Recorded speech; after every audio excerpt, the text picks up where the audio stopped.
Wild About Books by Judy Sierra. Pictures are by Marc Brown. It started the summer of 2002 when the Springfield librarian Molly McGrew by mistake drove her bookmobile into the zoo. Molly opened the door and she let down the stair, turned on the computer, and sat in her chair. At first, all the animals watched from a distance, but Molly could conquer the strongest resistance.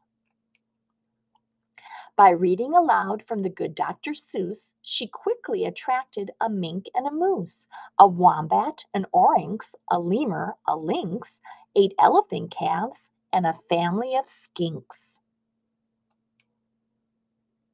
In a flash, every beast in the zoo was stampeding to learn all about this new something called reading.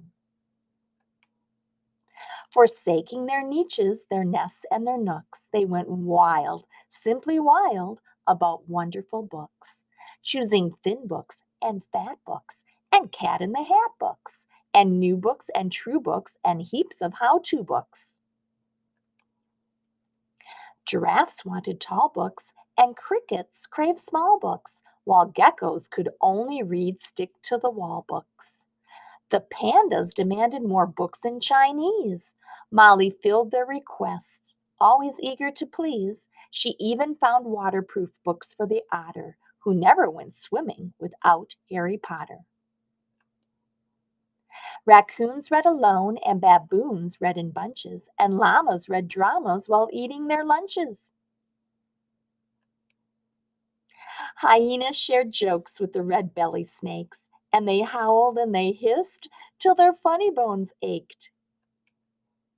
A tree kangaroo who adored Nancy Drew began solving mysteries right there at the zoo, such as why were the bandicoots' books overdue? Gently, Molly taught lessons in treating books right, for the boa constrictor squeezed Crictor too tight.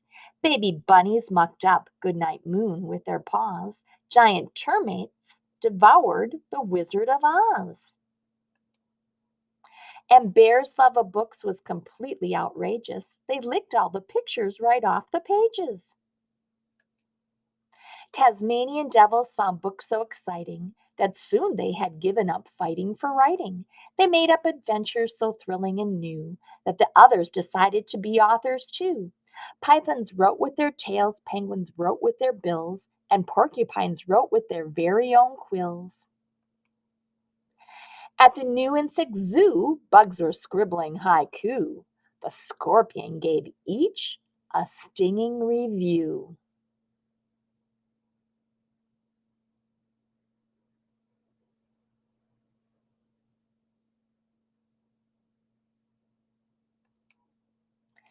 As the cheetah's new novel began to take shape, he read chapters each night to the Barbary ape. And although the gazelle couldn't spell very well, like everyone else, she had stories to tell. Imagine the hippo's enormous surprise when her memoir was given the Zulitzer Prize. With so many new books, Molly knew what to do. She hired 12 beavers, a stork, and a gnu to build a branch library there at the zoo. Then the animals cried, we can do it ourselves. We can check the books out. We can put them on shelves. And they did, and they do, up to this very day. 3 cheers for the Zoobrary. Hip, hip, hooray!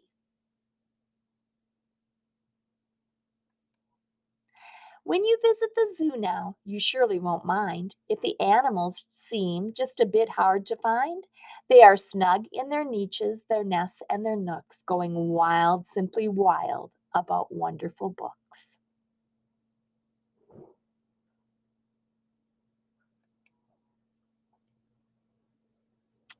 And that was Wild About Books by Judy Sierra, pictures by Marc Brown.